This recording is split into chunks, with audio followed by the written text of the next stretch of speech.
Entonces ahora vamos a hacer la parte del video donde vamos a encender la máquina. Habiendo energizado la máquina, lo que nosotros venimos a ver, vamos a ver aquí sus controles. Tenemos un selector que da encendido, es power. Una lámpara que indica que ya está energizado. Tenemos una lámpara color verde para el Colan. Colan es refrigerante. O la taladrina. Este es para encender la bomba de refrigerante. Si no la estamos usando, lo mantenemos apagado. Este de aquí es un paro de emergencia en forma de hongo, por lo tanto debemos de elegir o seguir las instrucciones. Si él está así y yo lo quiero, no me va a encender porque está activado, ¿verdad? No quiero venir que estén colgados del botón porque lo van a quebrar. Aquí hay que trabajarlo bien, entonces para que él esté desactivado. Y este es un pulsador, un push, que te da un momento de encender o apagar el torno, el shock. ¿Ya vieron? ¿Para qué es esto? Bueno, es simple y sencillamente por la siguiente situación. Que salga ahí el cuadro de toda la máquina. Vamos a ver, por ahí. Cuando el tornero está montando la pieza, está centrando, lo que está haciendo es moviendo esto manualmente. Entonces este torno ya lo han provisto de esta situación. ¿Lo quieren mover manual? O sea, ya trae esto porque uno pulsa y él se mueve. Ya no necesitamos que, porque por ejemplo, como la velocidad es baja, necesito más fuerza para poder moverlo. Entonces con esto yo lo presiono un momento, me lo permite y él se mueve, ¿verdad? Lo necesario, y yo ya comienzo a dar el ajuste, si es que estoy centrando o estoy ajustando una pieza ahí. Ahorita lo que vamos a hacer es, para encender el torno, pues vamos a poner una velocidad baja. Entonces para poner la velocidad, quitamos en este rango, solo podemos seleccionar lo que está acá arriba. Solo lo que está aquí arriba. Si quiero 500 no puedo porque está aquí abajo. Tendría que subirlo acá. Entonces vamos a poner acá con este ejemplo. Ponemos acá y vamos a venir aquí que esté seleccionado en A. Porque si está en esto, está en otra velocidad. Tiene que estar en A. Ahora sigue el encendido. Necesito que venga acá.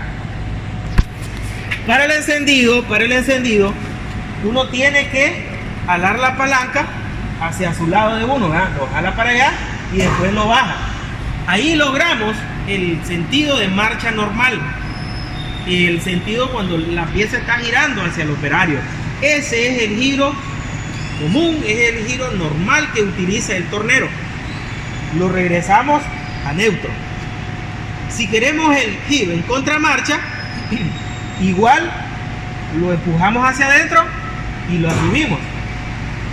Ahí logramos el sentido inverso, el sentido en donde el shot está girando a favor de la manecilla del reloj, pero en la posición del operario está hacia el otro lado. ¿Ya? Entonces, si yo quiero mover la palanca sin empujarlo, él tiene un seguro, no se va a encender. Tenemos que empujar hacia adentro y bajar, o bien empujar hacia adentro y subir para lograr cualquiera de los dos sentidos. En este modelo de torno es de esta manera. Hay modelos de torno que el movimiento es diferente, o sea, que en vez de jalar hacia adentro, tengo que empujar hacia afuera. Eso depende del modelo del torno y de la marca. Incluso hay unos tornos que el encendido lo traen arriba. Hay unos tornos que el encendido lo tienen arriba. Entonces veamos. Quiero que salga ahí toda la máquina. Dice, mira, no, este equipo donde está Angel. Vamos a ver. La torreta hay que quitarla. Que salga aquí, ¿verdad? Sí. Entonces veamos. Hacia abajo, nosotros tenemos un sentido de giro en contra de la manecilla del reloj. Vamos a hacer aquí. Pero el giro viene hacia el operario.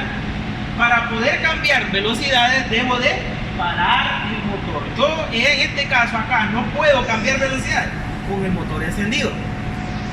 Debe de estar apagado, porque él no me provee ningún tipo de embrague, como por ejemplo en los vehículos. Las cajas de cambio de los vehículos tienen un embrague que te permite cambiar velocidad con el vehículo en marcha.